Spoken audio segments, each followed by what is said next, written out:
Class 7 থেকে 12 পর্যন্ত ছাত্রছাত্রীদের জন্য Edubhavan online education app Google play store থেকে ফ্রিতে ডাউনলোড করো, লিংক ডেসক্রিপশনে। দীঘায় জগন্নাথ মন্দিরের দ্বারোদ্ঘাটনের আগের দিন বিশেষ হোমযজ্ঞের আয়োজন করা হয়েছে। মঙ্গলবার সকাল 9টা নাগাদ শুরু হয়েছে যজ্ঞ, চলবে গোটা দিন ধরে। বিকেলে মুখ্যমন্ত্রী মমতা বন্দ্যোপাধ্যায় যজ্ঞের আগুনে পূর্ণাহুতি করবেন। মন্দির কর্তৃপক্ষ সূত্রে খবর, মঙ্গলবার সকাল থেকে যে যজ্ঞাদি শুরু হয়েছে তা গত কয়েক দিনের চলমান প্রক্রিয়ারই একটি অংশ। দুপুরের দিকে শুরু হবে বিশেষ হোমযজ্ঞের প্রক্রিয়াটি। বুধবার অক্ষয় তৃতীয়ায় মুখ্যমন্ত্রী মমতা বন্দ্যোপাধ্যায়ের হাত ধরে সৈকত নগরী দীঘায় জগন্নাথ ধামের দ্বারোদ্ঘাটন হবে। তার আগে দীঘা জুড়ে সাজো সাজো রব আলোয় সেজে উঠেছে। সোমবারই দীঘায় পৌঁছে গিয়েছেন মুখ্যমন্ত্রী। রাজ্যের মন্ত্রী অরূপ বিশ্বাস, চন্দ্রিমা ভট্টাচার্য, রাজ্য পুলিশের ডিজি রাজীব কুমারও গিয়েছেন সেখানে। মুখ্যমন্ত্রী মমতা এখন সপার্ষদ দীঘাতেই রয়েছেন।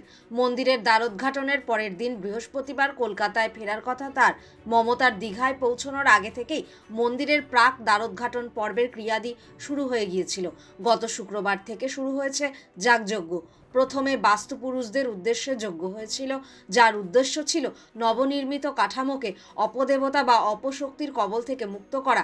যজ্ঞের পরে দেবতার প্রসাদ অর্পিত হয়েছে অপদেবতার উদ্দেশ্যে। তারপর থেকে বিবিধ উপাচার এবং যজ্ঞাদি হয়েছে গত কয়েক দিন ধরে।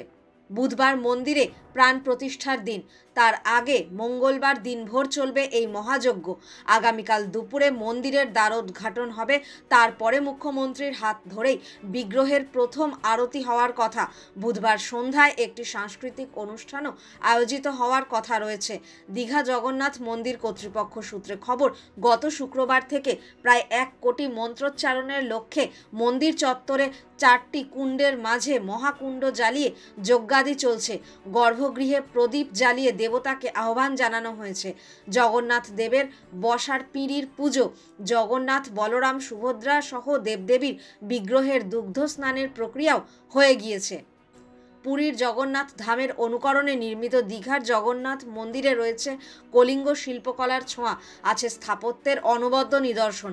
সোমবার দীঘায় পৌঁছে মন্দির পরিদর্শনের সময় সেই স্থাপত্য কাজের প্রশংসা করেন মুখ্যমন্ত্রী।